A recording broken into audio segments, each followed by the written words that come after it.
Everything we do is in service to something. Much of what we do is in service to ourselves by serving our own needs for survival, security, and pleasure. When we choose to serve God, our focus turns away from ourselves and towards the needs of others. Loving God with all your heart and loving your neighbor as Jesus Christ taught is the essence of serving God. All service to God is accomplished through the power which He supplies and therefore binds us together with Him. When we reach out to others with love in our heart, we are connected to God in a special way. Jesus Himself is, of course, the ultimate example of what it means to serve God. Jesus spent His entire life serving others, not waiting to be served. Therefore, we learn to serve God by following the teachings of Jesus. When we turn away from the darkness of this world and focus on the love provided by the Holy Spirit, we are following in the footsteps of Jesus. Love, joy, peace, patience, kindness, goodness, faithfulness, gentleness, and self-control are the fruits of the Spirit that are to be the watchwords of our service to God. Jesus tells us that when we serve others, we are serving God. Conversely, Jesus tells us that when we neglect others, we are neglecting God. Everything we do is in service to something. You can serve yourself, serve your pursuit of money, serve your pursuit of pleasure, serve your pursuit of power, or you can focus your life on finding ways to serve God. It's your choice. But as for me and my house, we will serve the Lord.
Tayo po'y manalangin. Bisan pa, O Diyos, pinupuri ka namin, sinasamba ka namin. Ayon sa iyong mga gawa, Panginoong Yesus. You are awesome, God. You are great, God. Hindi man namin may salarawan ang pagpupuri, pagpapasalamat,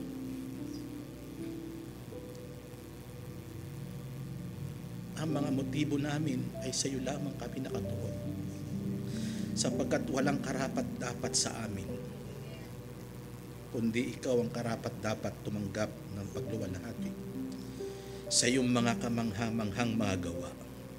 O Diyos na dakila, ang aming Panginoong Yesus na aming tinataas, na siyang umalalay sa amin, nagligtas sa amin, tumubos sa amin, nagmahal sa amin, to the point na ang buhay ay inalay para sa amin. Sa iyo po ang karangalan, Panginoong Yesus. Salamat po ng marami. Walang halaga, Panginoon, ang pagtitipong ito kundi dahil sa iyo, Panginoon. Nagbigay ito ng mataas na pagsamba sa iyong dakilang pangalan, Panginoong Yesus. Hindi ang galing ng pangangaral, hindi ang galing ng pagsambat, pag-awit, kundi ang galing ng iyong mga gawa ang aming tinatanghal, Panginoong Yesus. Ang iyong tinapos sa krus, Panginoon. Salamat po. At hayaan niyo po, Panginoon, lahat ng aming panggagawin, ang lahat ng aming paglilingkod, Panginoon, walang maiwang karangalan sa amin, kundi sa iyo, Panginoong Yesus. Ikaw po ang nagtuturo sa amin, nag-guide sa amin, umaalalay sa amin, upang gawin namin na nakalulugod sa iyong harapan. Salamat po muli sa paglilinis niyo po sa amin. Salamat po, Banal na Espiritu, manahan sa amin bilang isang iglesia ng Diyos na buhay. At nananatili sa amin at hindi na po aalis sa amin. Salamat po ng marami. Hayaan niyo po, Panginoon, habang kami nakikinig ng iyong salita, hayaan niyo po, Panginoon, maghatid lagi sa amin ito ng kagalingan, sapagkat marami pa pong mababago sa aming mga buhay. Hayaan niyo po ang iyong liwanag ng iyong mga salita, ang siyang lumiwanag sa buo naming katauhan, upang kami mismo, Panginoon, gamitin niyo po upang maging liwanag sa ibang nadirimlan, Panginoon. Salamat po na marami sa umagang ito. Hayaan niyo po ang pagpupulong na ito, ang pagkasamang ito, ang fellowship na ito, Panginoon, magbigay karangalan sa iyo, Panginoon, ano man ang aming gagawin. Hanggang sa kahuli-hulihang programa na aming gagawin, Panginoon, magbigay karangalan, kaluguran sa iyong dakilang pangalan. Maisentro ka, Panginoong Hesus. At hayaan niyo po, Panginoon, huwag kami magmalaki, Panginoon. Kung kami may natututo, tumataas ang aming antas ng pagkaunawa sa iyong mga salita.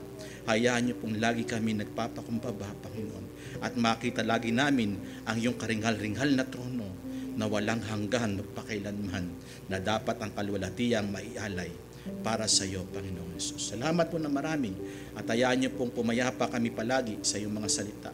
At magkaroon kami ng tunay na kapahingan na hindi kayang ibigay ng sanlibutan ito, Panginoon. Salamat po, hindi pa man namin napapakinggan. Salamat po sa pagtuturo sa amin. Salamat po, Panginoon. Akupahan niyo po ang aming kaisipan. Banal na Espiritu, itanim ang iyong mga salita upang ito'y lumago, tumubo, at kami po'y magsipagbunga. Salamat po, Ama. Ito po ang aming panalangin, hiling na may kalakip na papuri, pagdakila at pagsamba. Sa ngalan lamang ng aming Panginoong Hesus. Amen and amen. Makaupo na po tayo.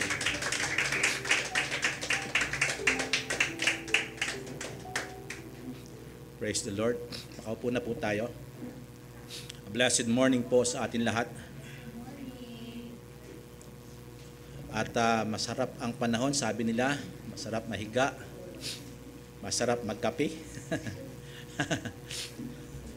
At salamat sa Panginoon. At higit sa lahat, masarap po ang presensya ng Panginoon. Amen. Ang presensya ng Panginoon, paano natin malalaman kung naroroon? Ang presensya ng Panginoon, kung saan ang kanyang salita ay pinapangaral, laging naroroon ang Panginoon. Gumagabay, sumusubaybay, nagbabago ng buhay ng tao. Salamat po sa Panginoon. At balik po tayo sa ating pag-aaral. Ito'y huling bahagi ng ating pag-aaral patungkol po sa Iglesia ng Diyos na buhay. Sino po dito yung marami na pong natutunan? Okay, si Deacon Mo lagi sinasabi, sige nga. Minsan nabubuko tayo eh. Marami naman po, I do believe marami tayong natutunan. Pero syempre, ang higit nating nalaman, natutunan, na exercise natin sa ating buhay. Yun ang tunay na wisdom. Ang wisdom, pag in-apply mo yung salita ng Panginoon, doon pumapasok na ikaw ay nagiging kawangis ni Jesus Christ. Amin po ba? Yun po yung perfection, yung salita ng Panginoon.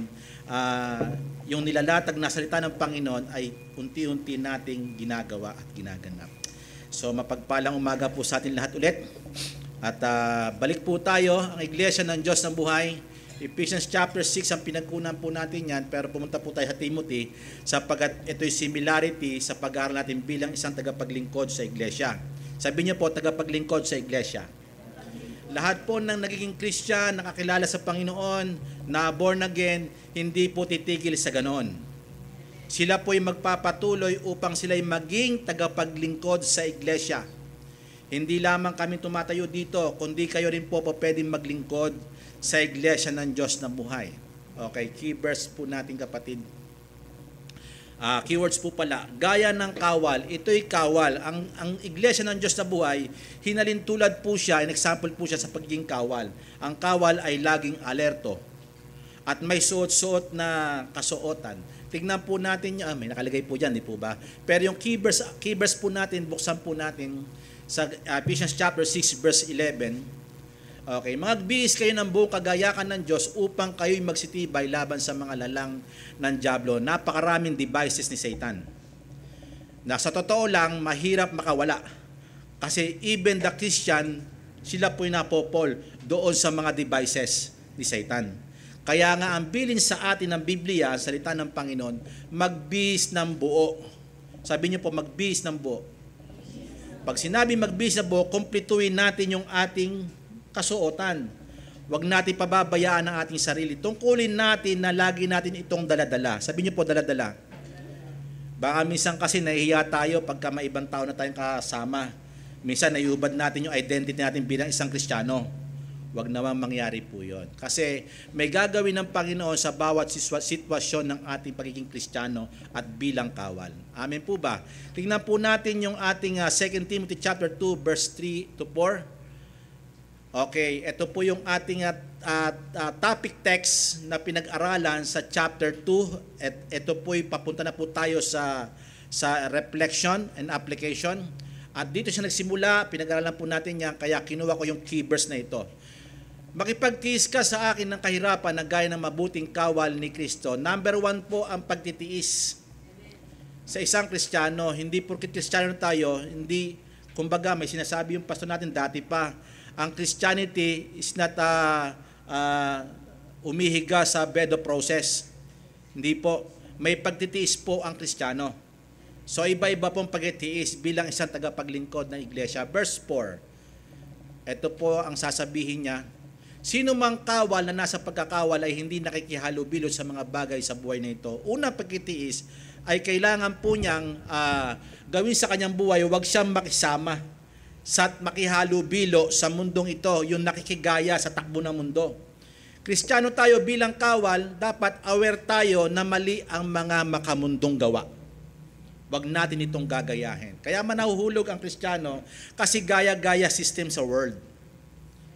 Okay, sabi niya po dyan, upang siya'y kalugdan niyong nagtala sa pagkakawal, upang ang Panginoong Hesus na ating pinaka-general ay malugod sa atin. Kasi once na tayo naghubad ng ating uniforme, hindi natin ginagawa yung ating tungkulin, ano po nangyayari? Nagagalit yung ating general. Imbis na saluduhan tayo na ganyan, parang tatawagin tayo para tayo ay sermonan. Diba? Ganun sa ating kapulisan ngayon, di po ba? Pero dito pinapakita ang pagiging Kristiyano ay kawal. So puntahan po natin. Ang aliping tagapaglingkod sa iglesia, tinutukoy po dito ay yung mabuting kawal ni Kristo. At bakit po sinabing alipin? Pag sinabing alipin, servant. Tayo ay servant ng Diyos sa pamamagitan ng mga nakakasama nating pinaglilingkuran. Hindi mo pa pwede paglingkuran ng Diyos na ang tao'y hindi ka naglilingkod. Amen po ba?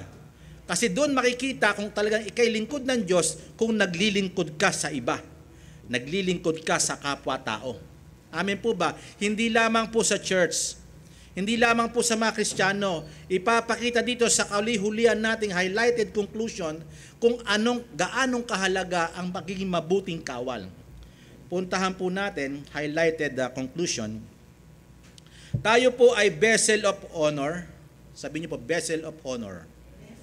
Tayo po'y sisidlang ikapupuri, ayon po sa example natin, at ito'y ina-apply na po natin. Kung talagang gusto natin tayo maging sisidlang ikapupuri, una, na pinagalan natin sa malaking bahay, di ba? Merong ginto, merong pilak, merong kahoy, meron din pong lupa. Amen po ba? At tayo po, pinapakita nito, kung talagang ginto tayo, eto tayo. Sisidlang tayong ikapupuri. Sisidlang tayong pinakabanal. Wow, ang sarap ng pakinggan. Inalintulad tayo kay Jesus Christ na talagang pinakabanal na nabuhay dito sa mundo. At pangatlo, ang napag-aralan natin, tayo daw po ay ginagamit ng Panginoon. Di po ba? Tayo ay nahahanda na gamitin ng Panginoon. At nahahanda tayo sa huli sa gawang mga mabuti.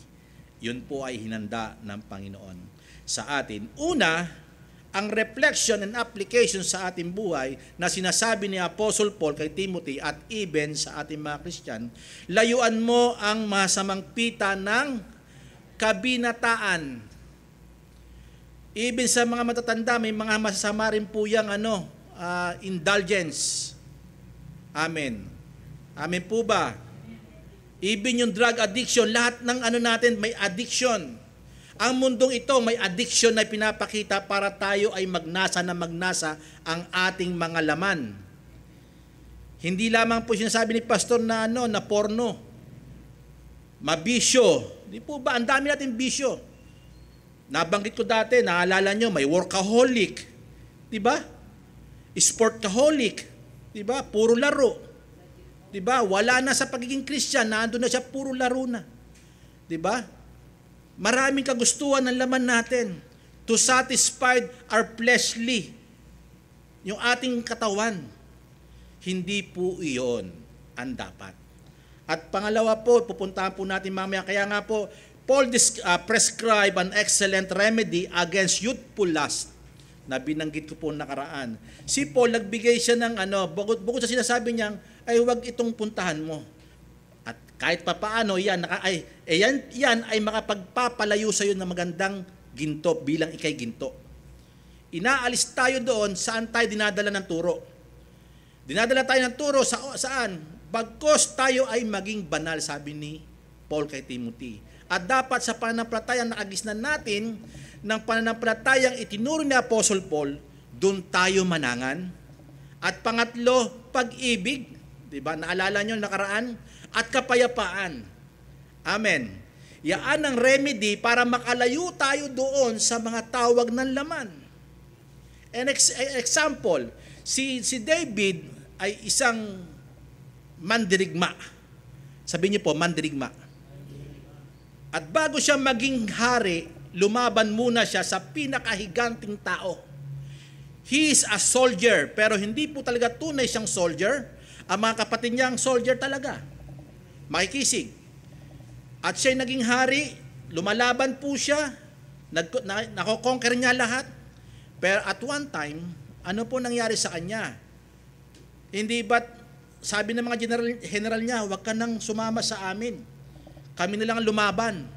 Yung kanyang duty, iniwan niya bilang isang king para kubkubin yung mga binigay ng Panginoon sa kanya, sa kanilang bansa. Ano po nangyari?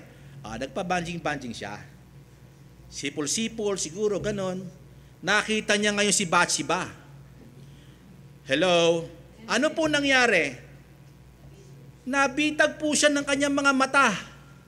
Naglaro sa soul. Hello? Wow! Hanggang naghari na doon at pumasok sa isip niya na maging kanya yon. It's so evil ang thought na nangyari. Ang isip niya, para makuha niya yon, kailangan mamatay si Uriah. Imbis na yung kabanalan, imbis na yung pananampalatayang meron sa Diyos, imbis na yung pag-ibig at kapayapaan sa kanyang pagdigma para maibigay sa kanila ang pinangako ng Panginoon sa Israel, iniwan niya yon. So tayo, para po tayo ay magpatuloy sa kabanalan, pananampalataya, pag-ibig, kapayapaan, gawin natin ang mga bagay na pinagagawa ng Panginoon sa atin. Once na ikaw ay tumambay, maraming mangyayaring hindi maganda.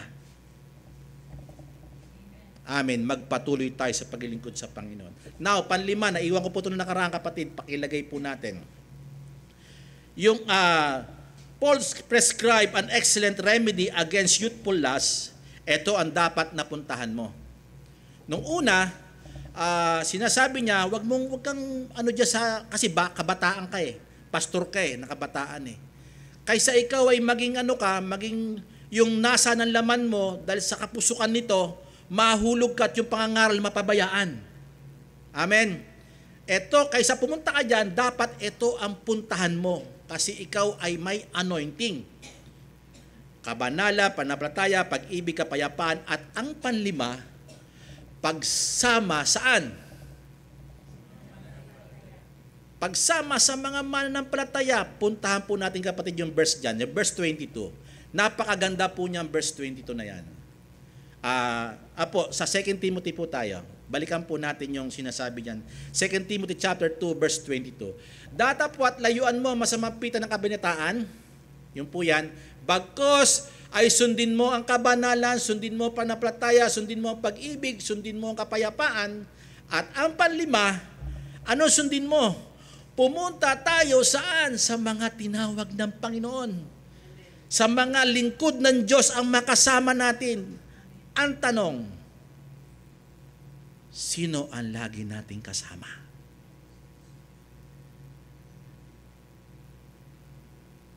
Ang sabi ng Bible, Corinthians chapter 15, di ba? 33, di ba?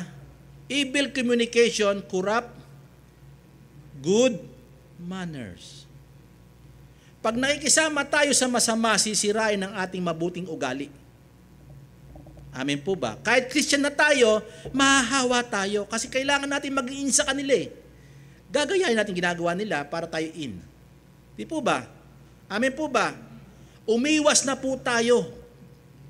Kung ikay matanda na, o ikay kabataan pa, o ikay nagbibinata pa lang, umiwas ka na. Kasi yan, sinasabi ng Bible, yaan yung mapanirang simbuyo na ginagawa nila ang siyang iiral sa iyo at mahahawa ka. Amen po ba? Bagkos tayo daw po ay makisama sa nagsisitawag sa Panginoon.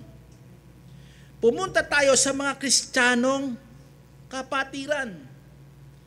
Minsan tayo humihingi pa ng advice sa hindi Kristiyano. Ano ipapayo sa atin nun? Walang ipapayo sa ating mabutihan. Doon tayo pupunta sa mga lingkod ng Diyos. Bakit sinabi niya po dyan, kasama ng mga nagsisitawag sa Panginoon? Ibig sabihin niya, mean to say, ang pinaka-point ni Apostle Paul, yung mga lingkod na katulad mo, Timothy. Ikay pastor, dapat kasama mo yung mga pastor din. Bakit? Para ma-enhance mo yung paglilingkod mo kasi batang ka pang pastor. Kailangan mo pang may makasama kasi ako nakakulong na ako. Ito ang context. Kaya pinapayuhan ni Paul, hindi ka naman na tayo madalas magkita at magsama, kaya sumama ka sa kanila na alam mong may espiritu. Amen. Tingnan po natin ang salita ng Panginoon. Sinabi ko po dito, fellowship. Kasi itong kasama na nagsisitawag, meron na po silang una, kabanalan. Amen. Kasi bakit? Naglilingkod sa Panginoon yan eh. Pangalawa, tiyak na may pananampalataya yan. At tiyak yung mga yan, merong pag-ibig yan. At tiyak yan, payapa dyan pag nakasama mo ang mga Kristiyanong totoo. Amen po ba? Hindi tayo bibigyan niya ng confusion sa ating paglilingkod. Amen po ba? Pag sumama ka sa mga hindi totoong Kristiyano, makinig kayo mabuti, ano ang mangyayari? Very confusing ang iyong paglilingkod. Mahahadlangan. Amen po ba?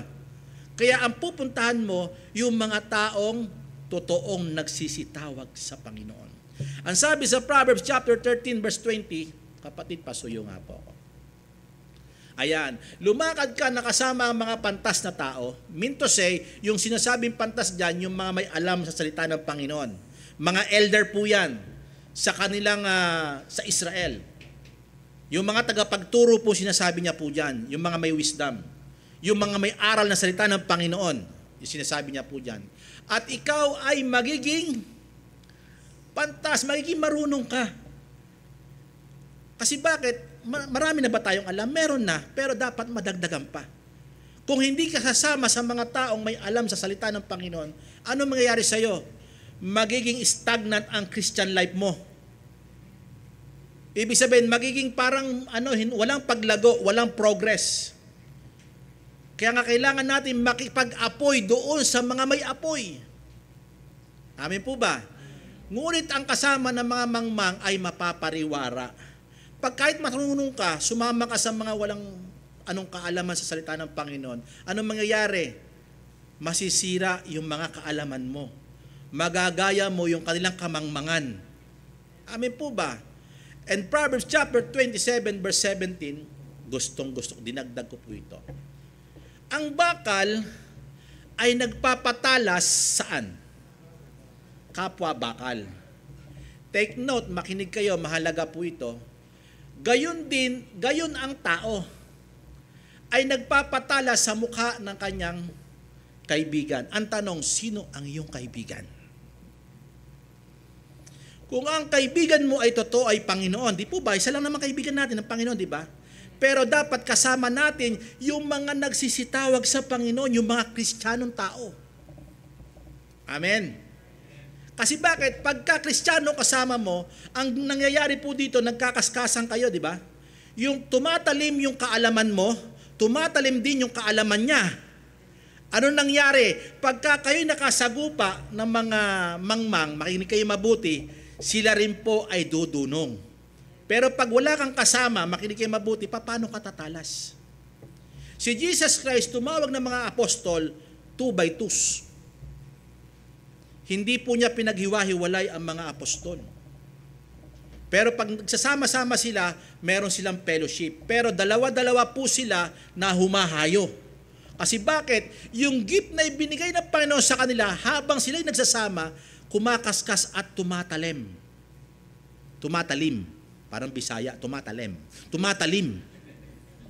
Sorry po Ibig sabihin po dito, nagagamit kapwa ang karunungan. Amen. At kung bababa nyo yung mga verse 18 to 18 po dyan, napakaganda. Wala pong nakalagay dyan, nireview ko lang po Pag-review ko, nasumpungan ko, ang sinasabi doon, sino mang nag-iingat ng trigo, siya'y makakakain nun. At kung papaano sa verse 18, ang mukha ng tao ay naisa sa larawan sa tubig, ay gayon siya. Now, kung ikaw ay totoong Kristiyano, makinig kayo mabuti, ang kasama mo, yung kamukha mo. Hello? Ano ibig sabihin dito? Kung si Jesus Christ kasama mo, hinahanap mo din yung kapartner mo na may pagtitiwala sa Panginoon. Yung may Kristo sa puso, tama po si Pastor. Kaya ang mangyayari po dyan, pag nagsama kayo, very sharp. Napakatalas nyo. Hindi kayo madadaig sa labanan. Lalo sa pagiging kawal, bilang mahusay na tagapangaral, tagapagturo. Kaya unang-una sa lahat, meron ka talagang talim ng galing sa Panginoon. At pangalawa po, magagamit po yan pagkasama mo ang kapwa mo Kristiyano. Kapwa mong may takot sa Panginoon. Kapwa mong umiibig sa Diyos. May tunay na pananampalatayang pinagkaloob ng Diyos sa Kanya. Amin po ba? Mahalaga po yung salitang ito. At yung bandang huli sa verse 22, ito'y mula sa malinis na puso. Kapatid na AJ, pasuyo nga po sa verse, balik niyo po sa verse natin, topic po natin.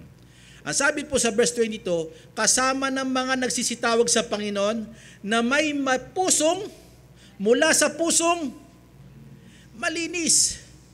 Hindi basta-basta nakikisama. Kailangan alam natin yung hadhikain niya bilang manampalataya.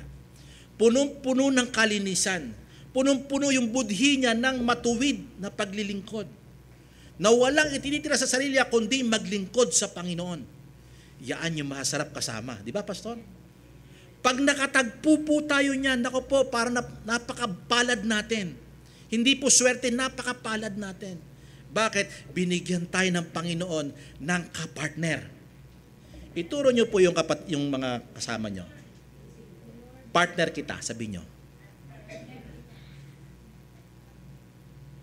Yung kuya ko naman, partner mo talaga naman niya, si Ate Mia. Ibig po sabihin dito, yung kapartner tayo sa paglilingkod para tumalas tayo. Pag magkakasama tayo naglilingkod, nag-unite po tayo, lalo tayong kumikiskis, kumikislap. Ang bakal, pag kiniskis mo, pag maya-maya yan, napakainit na po niyan. Amen. Habang umiinit po yan, tumatalas po yan. Pag yan po ay tumigil, ang dumikit po dyan, nagbabaga rin. Hello? Pati yung ibang nakakasama natin, nagbabaga na rin. Hindi na mamalaya kasi bakit? Yung salita ng Panginoon ay pinagbubulay-bulay. Tignan niyo po si Jesus. Example na ibalik ko sa isip ko, hindi ko naalala ko lang po ito. May inaano ng Panginoon sa atin. Si Jesus Christ, ang Panginoon, nung bata pa siya, ano sabi ng mga magulang niya?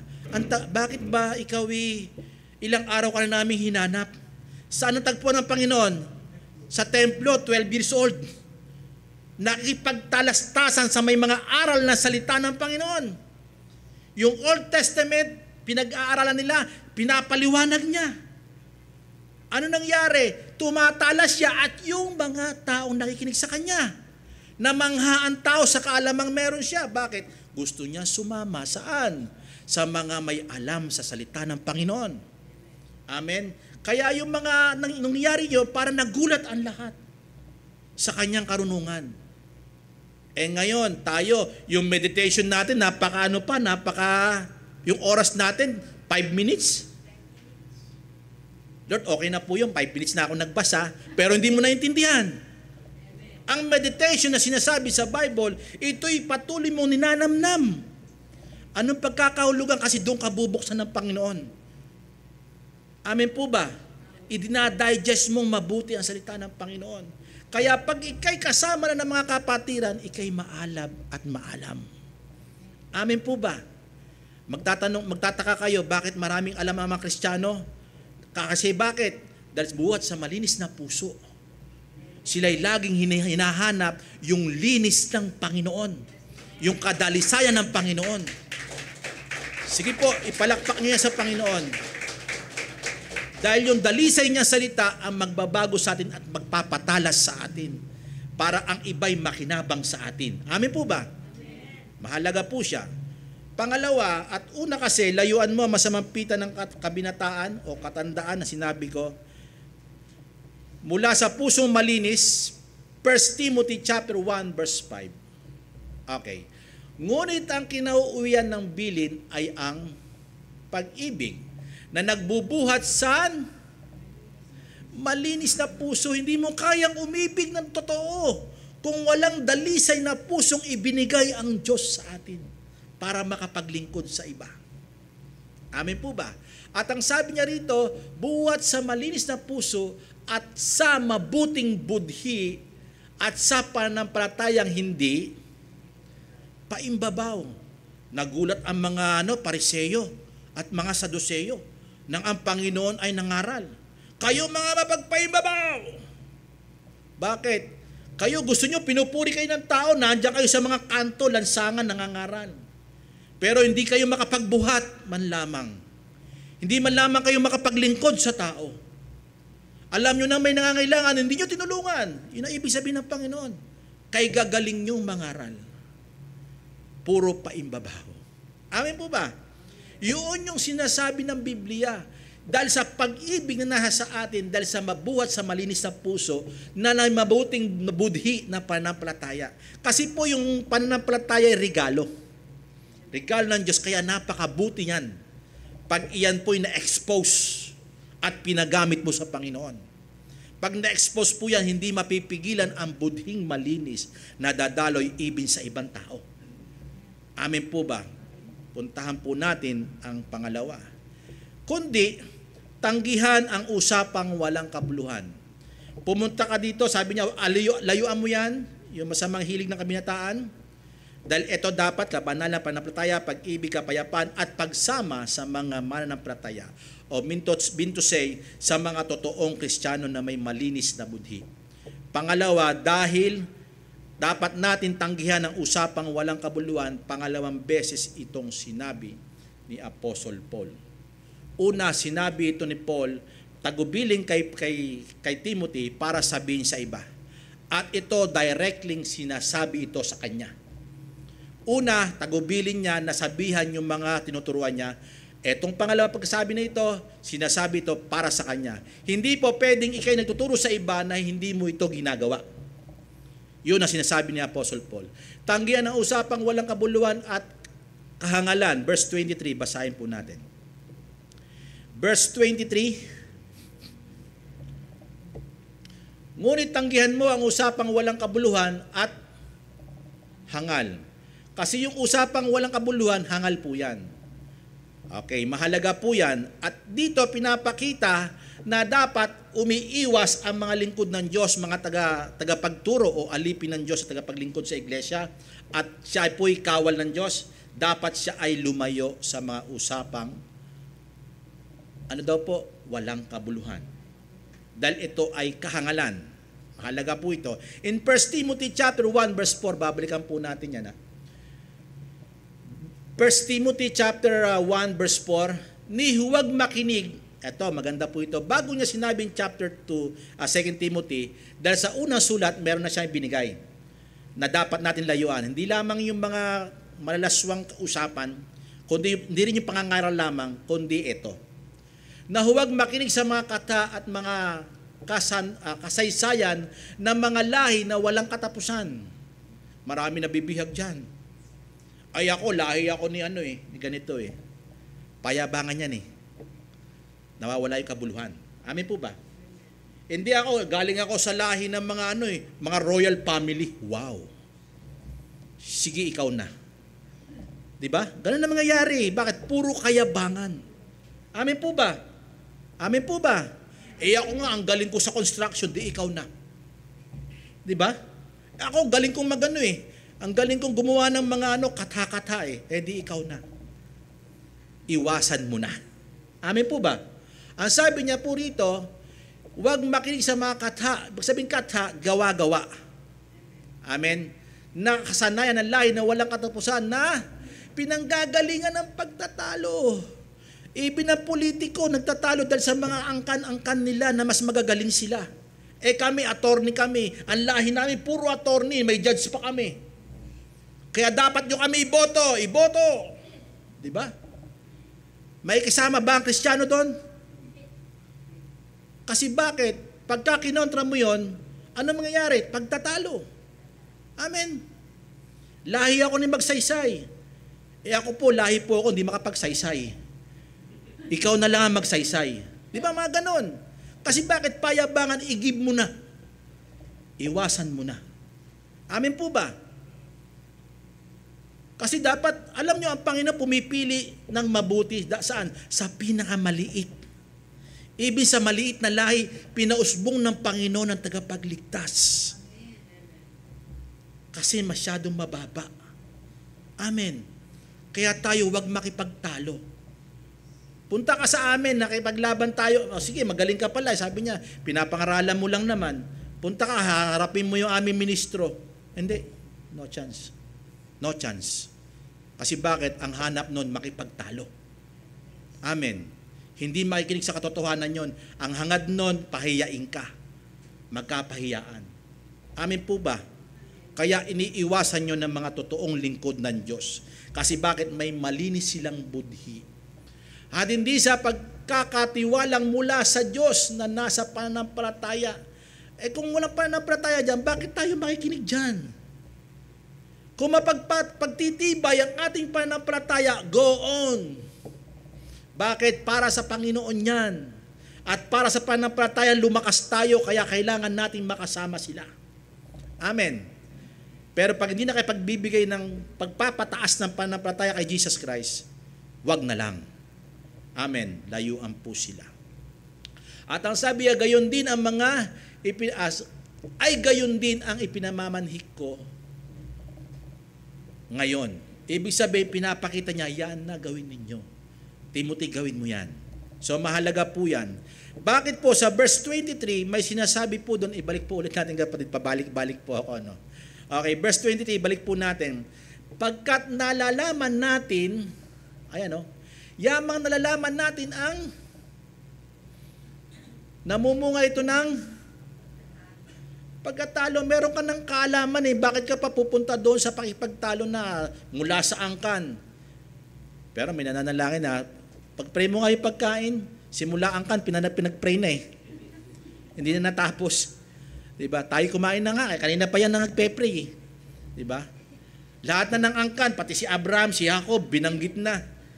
Diyos ni Abraham, Diyos ni Jacob, panalangin lang naman yung pagkain. Iwanan mo na yun, kumain ka na. Po ba? Kasi baka mamaya, sawayin mo yun, baka magalit pa yun Diba? Amen po ba? Pero parang sinasabi ko yun, para hindi yung kasaysayan. Kasi bakit yung kasaysayan na yan, parang hindi naman mainam yan Ang mainam, yung mapalago tayo sa pananampalataya sa Panginoon. Para habang kinakaskas tayo ng pananampalataya natin, tumatatag ng tumatatag. At nagkakaroon tayo ng dunong. Nalalaman natin, una, nagbubunga ito ng pagtatalo. Amen? Nagbubunga ng pagtatalo. Pangalawa, Ang alipin ng Panginoon ay hindi nararapat na makipagtalo. Verse 24 na po tayo, verse 24a. Na binabagit niya po dyan, una sa 23, sinasabi niya, alam natin, dapat tanggihan mo yung walang kabuluhan na yan. Kasi nalalaman mo na iyan ay nagbubunga ng pagkatalo ayon sa 23. At 24a, sinasabi niya po dyan, ang alipin ng Panginoon ay hindi nakikipagtalo. Hindi nga nararapat Hindi bagay. Amen? Baduy. Sabi niyo po, baduy. Ang tao na ipaglaban sa salita ng Panginoon, nakipagtunggali, alam niyo po mangyayari, ang tingin sa kanya, baduy. Alam niyo po yung salitang baduy? Parang awkward. Pumunta ng kasalan, dapat nakatema siya ng sinusuot Ang suot-suot niya, kulduroy. Imbis na nakabarong. Di po ba, baduy?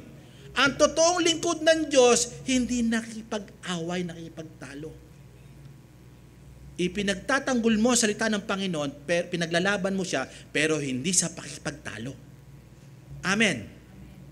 Mahalaga po yan. And verse 24, verse 8. And 2 Timothy chapter 2, verse 14. Okay. Ayan, sabi niya po dyan, ipaalala mo sa kanila ang mga bagay na ito na sila'y pagbilin sa paningin ng Panginoon na sila'y huwag makipagtalo tungkol sa mga salita na hindi napapakinabangan. Pinag-aaralan natin niya, pangalawang beses sinabi po yung sa verse 24. Pero sa verse 14, dinaanan na po natin yan. Na hindi napapakinabangan, na ikapapahamak ng mga nakikinig, bakit pa tayo makipagtalo? Kasi may mga nakinig sa atin, matatangay sila sa pandarayang pagtatalo. Gusto nyo ba ang anak natin, pag nakita tayo nakipagtalo, sila rin makipagtalo sa iba? Di ba dapat hindi? Amin po ba? Mahalaga po siya. Now, in Romans chapter 12 verse 21, huwag kang padaig sa masama. O di sinasabi ito, huwag kang padaig sa mga kumukontra sa iyo. Kailangan labanan mo rin. Hindi po ganon. Ito po kasi ang kondisyon at sinasabi sa atin para maging mabuti tayong kawal ng Panginoon. Kundi bagkus, daigin mo. Ang pagdaig dito, hindi sinasabing gantihan mo na mas malala. Ang pagganti dito ay mabuti. Amin po ba? Ipakita mo sa buhay mo na nabago ka. Sapat na yon. Amin po ba? Iyon yung tunay na hiwaga na nakatago sa mga Kristiyano. Kasi yung mga hindi Kristiyano, kahit nangangaral yan, mga huwad po yan, hindi makikita sa buhay, may anyo ng kabanalan na binanggit ng pangaraan. Nilayuan ang kapangyarihan nito. Amin po ba? Dahil ang masama ay natatalo ng mabuti. Sino yon? Ang mga lingkod ng Diyos na may mabuting budhi. Dapat doon tayo sumama, sinasabi po natin kanina. Now, in 24, verse 24, B to D, na babanggitin po natin ngayon, kundi, sabi ni Apostle Paul, kundi siya ay, yung sinasabi niya, huwag mong gawin ito, pero ito ang gawin mo. Sinasabi ni Apostle Paul. Basahin po natin, kapatid. Verse 24b to D. Sabi niya, kundi, huwag mong gawin yan, makipagtalo, ito ang gawin mo, kundi ikaw ay maging maamo. Sabi niya po, maamo. Ano kaya ibig sabihin ng maamo? Kasi minsan, pagka nakakakita tayo ng mga tao, maamo yan, minsan pagpupunta ng church, maamo. Parang hindi makabasag pinggan yan. Pero pagdating sa bahay po niyan, bla bla bla bla bla bla. Diba? Oh, may nagmumura pa daw. Diba? Ano po ba ibig sabihin ng mamo? Sinasabi ito ni Apostle Paul, kung anong meron ka, ilabas mo. Likas sa mga Kristiyano ang kaamuan.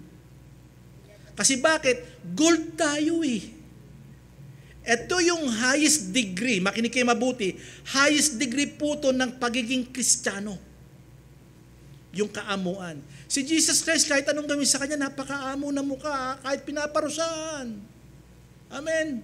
Kahit binabastos, kahit nagpagaling na siya, ang dami pang sinasabi sa kanya, napakaamo. Pag magsaway man lamang siya, hindi po siya nakikitaan ng parang kagaspangan. Can I hear amen? Napakagandang example ni Jesus Christ. Pag sinabi pong maamo, ito po'y sinasabi sa lahat ng verse 24. Sabi niya, kundi maamo saan? Sa dalawa. Sa lahat.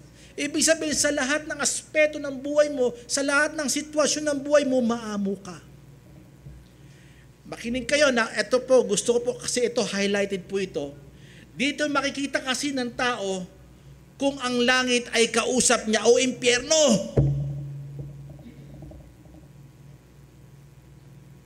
Ang tao na sa kadiliman, pag nakausap niya ang tao na maamo, para siyang napunta ng langit. Amen po ba?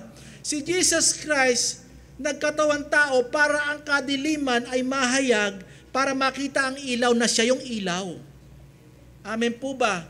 Ngayon, gayon din tayo. Bakit tayo naging Kristiyano? Upang mai-apply natin ang kaamuang ibinigay ng Panginoon sa atin nung siya ay nagkatawang tao. Amen?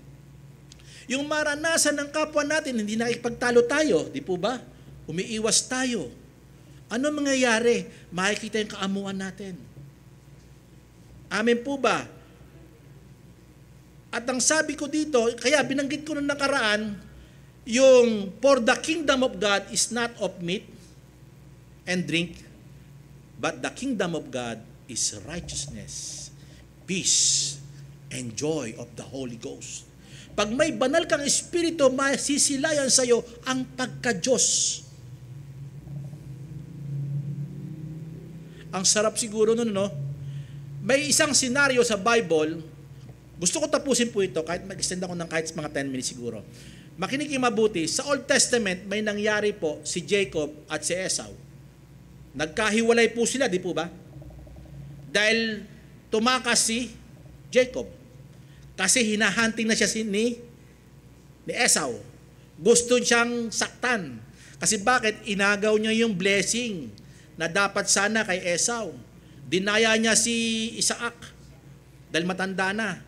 Parang etong si Jacob nangingiming makipagkita. Pero may kasunduan na makikita sila. Pinauna pa ni Jacob yung kanyang mga kawal, yung mga tauhan. Kasi baka saktan ako nito nitong kapatid kong ito magalit sa akin to kasi ako binless ng tatay namin Di po ba? Pero alam niyo po ba nangyari? Alam niyo po nangyari? Si Esau ay nakita yung glory ni Lord. Why? Yung kaamuan, imbis na galit. Eto, ating inagaw nito yung aking yung pagiging dapat sa akin yung blessing, kaya siya yumamang kaysa sa akin Pero alam mo nangyari? Si Esau ay nakita ni Jacob yung muka ng kalwalhatian na parang anghel na nagliliwanag. Why? Wala na kasing galit. Hello? Ang hangad niya yung kapayapaan. Amen? Ng magkakapatid nila. Inalayo na sa isip ni Esau yung galit sa kapatid niya. Kaya yung kaamuan na andun na, wow, sabi niya, nakakita ako ng Diyos. Gusto niyo po bang ganon? Na ang lahat ng tao makakasama natin, makakasalamuhan natin, ay makitang parang may Diyos. Nakasumpong ng langit sa buhay. Kaya nahihiramin. Kahit sila'y nakasat kadiliman, pag nakita at nakausap ka, ano po mangyayari? At home sa'yo, ayaw niya kang bitawan. Di po ba? Nakakaranas na po ba kayo ng ganon? Ako, dami ko na pong karanasan yan. To God be the glory. Kasi bakit? Nakikita mismo sa'yo. Amen po ba? Marami magmamahal sa'yo. Amen. Kahit hindi mo kilala, minsan mo lang nakilala. Kasi bakit? Parang nakakaramdam sila ng langit sa'yo. Dahil kay Kristong nasa sa'yo. Amen po ba? Mahalaga po siya. Gusto ko pong puntahan yan. Maamo sa lahat ng bagay, 1 Thessalonians chapter 2, verse 7. Kundi kami ay nagpapakalumanay, mahinhin, gentle. Pakalumanay, gentle po ang English po dyan. Na sinasabi ni Apostle Paul, kami, yung mga kaming tagapaglingkod, dapat kami ay nagpapakalumanay. Mainhin kami. sa pakikitungo. Sa gitna ninyo, na gaya ng isang, ano po yan? Sisiwa, ang hirap intindihin niya, nasasabihin nyo na naman, papaliwanag ko sa inyo yung sisiwa mamaya. Sisiwa, pagka inaamo ang kanyang sariling mga anak. So nakita niyo kung ano yun? Anak, nanay. Di po ba? Pag sinabi sisiwa, isang ibig sabihin po dyan, yung nagna-nursing. Yung isang tao na parang hinalintulad sa nagbibigay ng aid doon sa mga may sakit. Hello? Pag sinabi sisiwa, nagke-care po sila. Kung paano ang magulang na nanay sa kanyang mga anak, paano arugain. Kasi pag sinabing nursing, sa English po kasi yung nursing. Pag sinabing nursing, ibig sabihin, yung mga may sakit, dapat ang tingin natin sa lahat ng tao may sakit. Hello? Alam mong may pangangailangan yan. Hello? Kaya dapat maamo ka. Ayan, mga ano yan mga taong ano yan labas yan Ang sasama niyan. Hindi na maganda tayong patotoo. Amen po ba? Iniiwas nyo sarili nyo. Kaya ako may ako kasama minsan sa mga kasama sa trabaho minsan, mga drug addict. Pero pinapakita ko yung kahinhinan mo, kahinhinan ng Panginoon sa atin. Tinuturuan ko sila papaano. Kaya sila pag magrespeto napakataas. Kaya minsan sinasabihan ako, ba't ikaw, kung ano-ano na ginagawa sa'yo, ang taas pa rin ng dignidad mo. Sila na ang tao na magsasabi nun. Kasi bakit? Nakasumpong sila ng alin? Ng langit. Amin po ba? Likas sa atin yung kasi ginto tayo Amin po ba? Ang sabi niya po dyan, ng kanyang sariling mga anak, paano tayo mag-aruga ng anak natin? Yung mga nanay, kayo mga nanay, paano? Di ba't anak, kain ka na. May sakit, di ba? Pag may sakit, anak, kain ka na. Para sa'yo to, hinahanap mo yung makabubuti sa anak mo Di po ba? Ganon din tayong mga Kristiyanong totoo. Lahat ng tao, kinekater natin sila para maibsan yung kanilang kadiliman, matakpan. Naalala nyo yung chapter 4 natin pag-aaral bilang kawal, ay bilang unity, united in the Spirit, walking in the light. Pagkatapos ng tema natin yon, ano sunod natin topic? Walking as light. Nakalimutan nyo na po yon? Lumakad tayo sa mga aral, at pag ikay na-perfect nyo po yon, lumalakad ka na bilang liwanag sa kapwa mo. Amin po ba? Kaya napakaganda sa isang Kristiyano na hindi na ipagtalo kundi maamo. Pangalawa, sapat makapagturo. Alam nyo po, minsan, sa pagtuturo natin, merong kagaspangan, di ba? Ako, nakita ko dati yun, bago pa lang ako Pag nagturo ako, parang merong parang sadsad ba? Panggasgas ba? Di ba? Hindi ganon. Pag tayo'y magtuturo, dapat punong-puno ng kaamuan. Hindi tayo tuturo, kasi ikaw, ang tanga mo Di ba? Minsan may mga ganon di ba? Hindi ka na natuto, ang tagal-tagal na.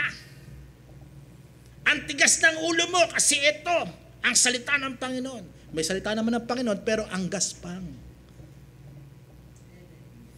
Magturo, pag sinabing magturo, sapat. Pag sinabing sapat, dapat kumpleto yung nakapaghihikayat. Pag nagtuwid tayo, pag nagturo tayo o magtuwid tayo ng ating kapwa, dapat may pag-ibig. Naandun yung gentle Amin po ba? Yung gentleness lumalabas sa atin. Kasi bunga na espiritu yan Amin po ba? Kaya pag nakita sa atin yun, ano makikita ng mundo? Nagliliwanag si Kristo sa buhay natin bilang iglesia ng Diyos na buhay. Sapat makapagturo, 1 Timothy chapter 3 verse 2, bibilisan ko po, tatapusin ko po ito. Sabi niya, dapat ang mga obispo, tagapagturo po ito, ay walang kapintasan, asawa na isa lamang babae, mapagpigil, mainahon, ang pag-iisip, mahusay. Sabi niyo po, mahusay.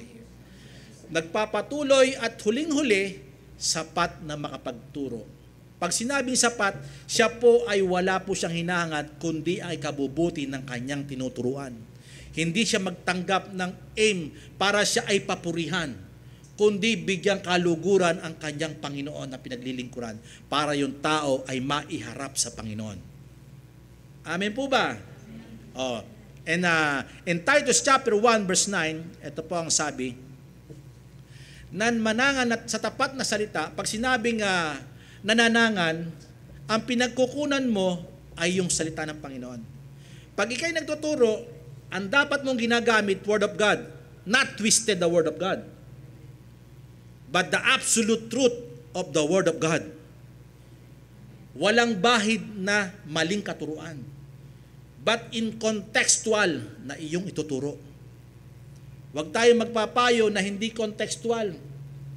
Nag-iiba meaning pag di mo alam ang context. Kaya may context ang Bible para yung meaning niya ma-achieve natin, maabot natin, at ma-i-apply natin. At ang sabi niya, manangan sa tapat na salita na ayon sa turo upang umaral at magaling na aral, upang gumaling sa pangangaral. At papaniwalain ang nagsisisalangsang yung mga ayaw sa pakikinig ng iyong salita, sa pagtuturo at pagtutuwid, kundi manangan tayo. Yun ang una, manangan tayo para itong mga tinuturo natin, lalong maipakita ang kaluwalhatian ng Panginoon ng kanyang kaamuan. Pangatlo, matiisin. In verse 24, pinapakita po dyan, yung B to D, dapat matiisin. 4 na beses po niya na itong sinabi. Una, sa sinabi ni Apostle Paul, makipagtiis ka sa akin ayon sa kahirapan ko. Bakit? Dahil sa pagiging mabuting kawal ni Kristo na hindi ka umaayon sa sanlibutang ito. At pang-4, pang-5 beses po ito sinabi, yung maging matiisin. Bakit kaya? In verse 3, verse 10, verse 9, verse 10, verse 12, sinabi po ni Apostle Paul yan, bakit iginigit niya? Bakit ipinagpipilitang magtiis? Kasi ang pagtitiis, yung pagtuturo natin, tinitiis natin. Ang mga tinuturo natin, parang hindi ma-catch up. Dapat nagtitiis tayo, nagiging maamo tayo sa kanila. Amin po ba? Gentle tayo sa kanila. Anong ginagawa dapat natin? Pinapanalangin sila. Dinadalaw natin sila. Binibigyan natin sila ng aral. Kaya si Pastor, lagi po nagbibigay sa atin ng mga yan. Nagpapasa ng mga teaching yan. Di ba, Pastor? Ginagawa ng Pastor natin yan. Kasi gusto niya maging maayos tayo. Amen. At panghuli, sumaway ng may kaamuan. Sabihin mo, sumaway. Ibig sabihin, mag-correct ka. Sansalain mo yung mali nila, pero dapat merong kaamuan. Hindi po pwede po dito, oy, kapatid, mali yan ang tanga mo. Diba? Mamaya, baka sabihin mo, hangal ka naman. Ako, nakorek ako ng sarili ko. Minsan, anak ko, nasabihan ko huwag mo piliin ang hangal. Pero magandang salita po sana yon. Huwag kang pumili ng kahangalan. Kasi hangal ang taong ganyan. Minsan nakokorek ako. Pumili ka na lang na mabuti. Amen. Dapat ganoon lang pala talaga. Amen po ba? Sumaway ng may kaamuan, ibig sabihin, nagpapakita ito ng tunay na pagmamahal mo sa iyong tinuturuan. And verse 25a. Verse 25a, ito po ang aral. Nasawaying may kaamuan ng mga nagsisisalangsang. Amen. Ang context po nito, yung mga taong lumalaban sa mga aral ng salita ng Panginoon. Anong gagawin natin? Maamo pa rin natin silang itutuwid. Hindi sa pakipagtalo. Kasi pag tumaas ka ng tinig, pakipagtalo na hanap mo.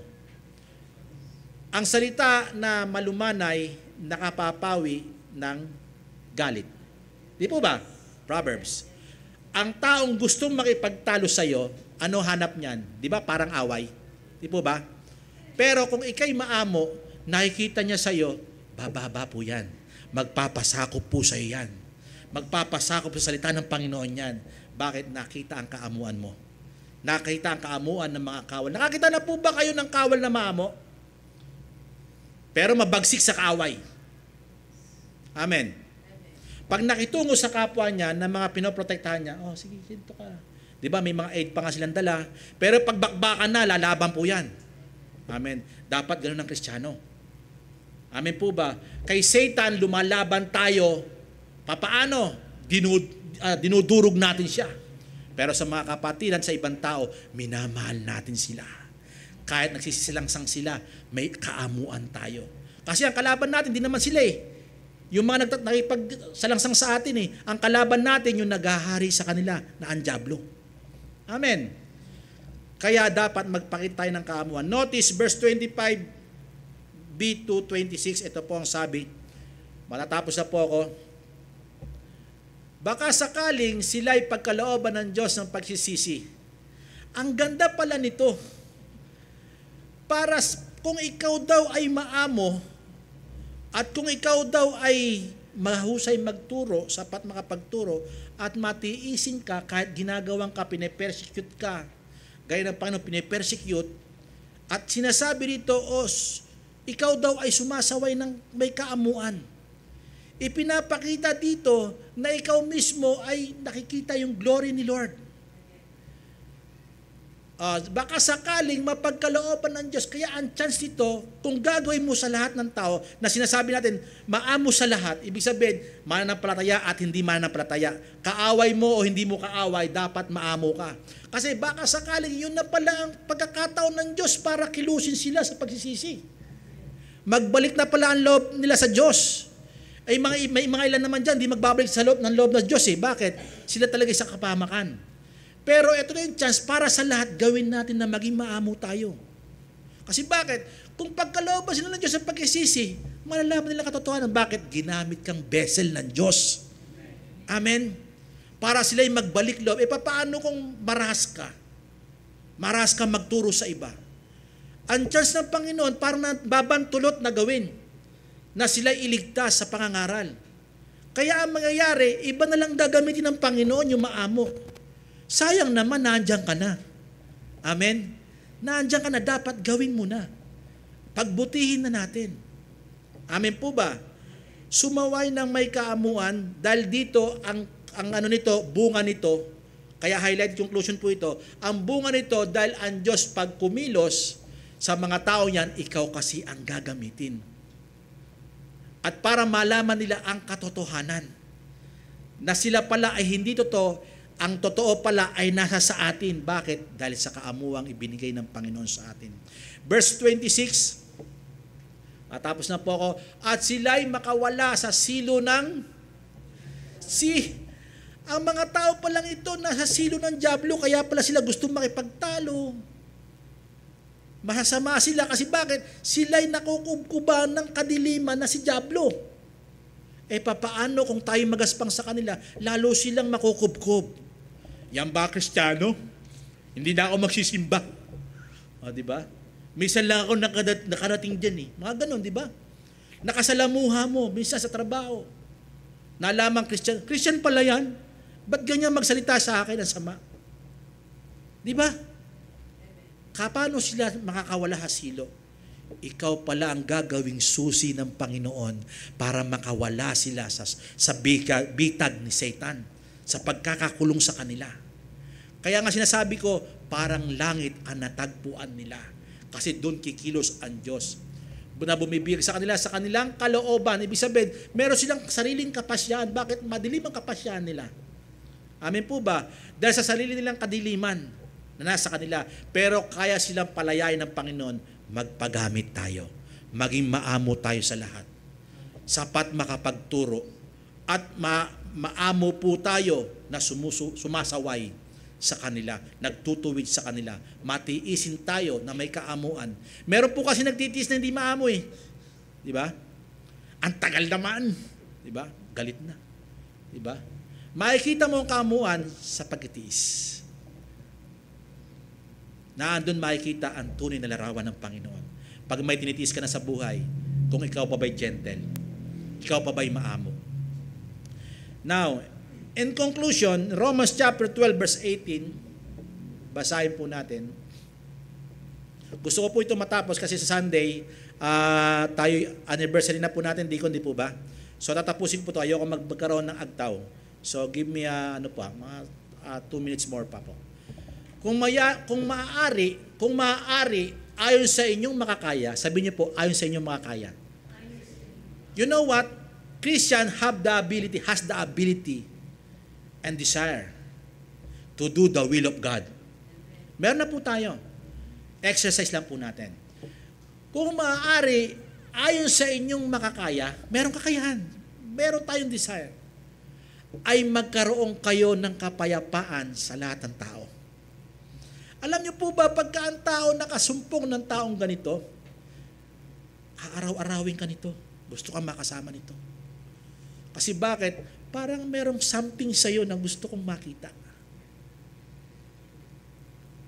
Ang sarap mong kausap. Diba? Maamo ka, mahusay ka magtuwid, maamo ka magtuwid.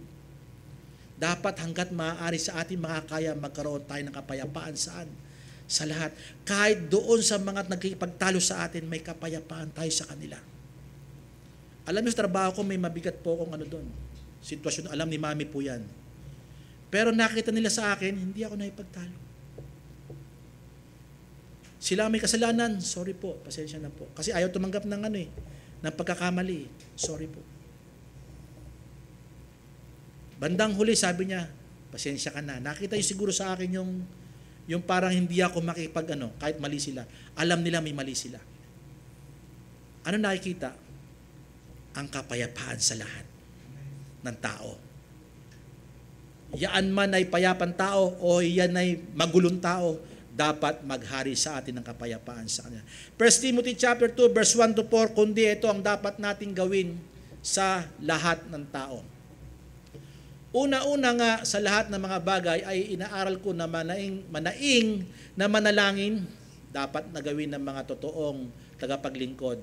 Mamagitan, magpasalamat patungkol sa lahat ng tao. Kaya minsan walang kapayapaan, hindi natin pinapanalangin yung lakad natin. Lord, yung pupuntahan ko po, payapain niyo po. Yung daraanan ko po, magawa ko po yung tungkulin ko bilang isang tagapaglingkod. Manaing kang nananalangin. Namamagitan ka doon sa mga pupuntahan mong taong makakausap mo. Pagdating po doon, magiging payapa po ang lahat. Kahit may sigalot ng konti doon sa kanila, maging payapa ang lugar. Bakit? Pumupunta doon ang anak ng Diyos na nananalangin sa Panginoon, nananaing. Amen po ba? Ang daladala mo'y kapayapaan. At magpasalamat tungkol sa lahat ng tao na makakasalamuhan natin. Verse 2. Kapatid, verse 2 po tayo. Okay. Ang mga hari at ang lahat na nangasa mataas na kalagayan, mga nasa sa government, pinapanalangin natin dapat yan. Kasi bakit? Malay mo, buksan ng Panginoon yung pag-ugnayan sa iyo.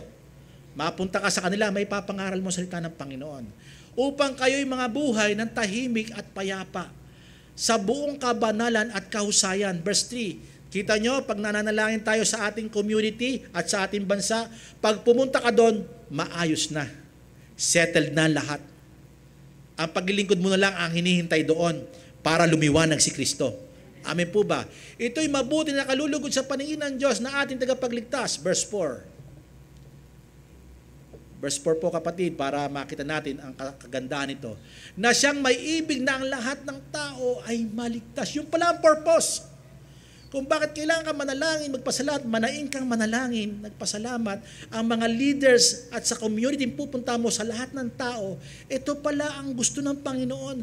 Gamitin tayo ng Panginoon para iligtas niya ang marami. Amen? Hindi kasi niya ibig na mapahamak lahat At makaalam ng katotohanan. Ang katotohanan, taglay-taglay na ng mga Kristiyano. Amen po ba? Taglay natin, buksan natin ang kapayapaan sa lahat ng tao. Ibig sa mga sumasalungat sa atin, buksan natin ang kapayapaan. Mangyayari ang langit ay masisilayan nila. Gaya ng pagpunta ng ating Panginoong Jesucristo dito. In 1 Timothy chapter 6 verse 11 to 12, bilang kawal, kauli-hulihan, datapwat ikaw o tao ng Diyos, tumakas ka sa mga bagay na ito. Sumunod ka sa katwiran, kabanalan, pananampalataya at pag-ibig na pinag-aralan natin. Inuulit po dito. Sa pagtitiis at kaamuhan, nakita niyo po, bakit si Paul lagi niyang nasasabi po ito, ibig sa mga iba-ibang books. Kasi ito'y napakahalagang bagay. Verse 12, puntahan po natin. Kasi ang kaduktong nito, bakit kailangan mong gawin ito, tao ng Diyos o tagapaglingkod ng Diyos? Dahil tayo ay nakikibaka. Sabi niyo po nakikibaka. Lumalaban. Makibaka ka na mabuti pa ipagbaka ng pananampalataya. Alam niyo po ba ang tunay na may faith? may kaamuan, pag-ibig, pananampalataya, kahusaya magturo. Amin po ba? At may kapayapaang taglay-taglay. Manangang ka sa buhay na walang hanggan, ibig sabihin, alam mong papunta ka doon, ano hinahanap mo dito? Mabigyan ka ng kaluguran? Hindi. Hanapin mo yung mabigyan ng kaluguran ang may-ari ng langit at lupa. Sabi niya na dito itinawag ka, ipahayag mo ang mabuting pagpapahayag sa harapan ng maraming saksi sa lahat ng tao. Ipahayag mo ang mabuting balita na may kaamuan, na may pag-ibig, sapat makapagturo, at maamo, matiisin, at ikaw ay makikitang kalugod-lugod sa harapan ng Panginoon. 1 Thessalonians chapter 5, verse 23 to 24, last verses po tayo. Ay, salamat, natapos si Pastor. Aalis na po siya. Nag-MSC si Sir Belinda. At pakabaniling kayo lubos din ng Diyos ng kapayapaan. Alam niyo po ba yung kabanalan, pag ang Diyos nagbigay, may kapayapaan. Pag payapa kang tao, payapa ang lahat ng pupunta. Bakit? Inuuna ng Panginoon maging smooth ang lahat ng bagay. Maging maayos ang lahat ng bagay. Sabi niya, kapayapaan at sa inyong espiritu, kaluluwa at katawan. Bakit sinabi rito espiritu, katawan at kaluluwa? Kasi sometimes payapa yung spirit, payapa ang kaluluwa, ang katawan hindi magkanda o gaga. Parang aligagang aligaga. Kaya kailangan mapabanal ito ng kapayapaan. Ang kapayapaan sinasabi rito, yung quietness, rest. Amen. Pag payapa ka, hindi ka natutuliro eh. Amen po ba? Iyaan po ang tunay na may kabanalan. Pagpayapa ka sa lahat ng bagay, even sa malaking situation ng iyong buhay. Na walang kapintasan sa pagparito ng ating Panginoon Jesucristo. Bakit po? Verse 24, last po tayo. Tapat yaong sa inyo'y tumawag, naggagawin rin naman nito. Sino ang gagawa po nun? Ang Diyos ang gagawa nito sa atin. Hindi po imposible. Kung hindi pa tapos ang Panginoon sa atin. Aayusin tayo ng Panginoon. To God be all the glory po. Pagpalain po tayo ng Panginoon. Good morning po.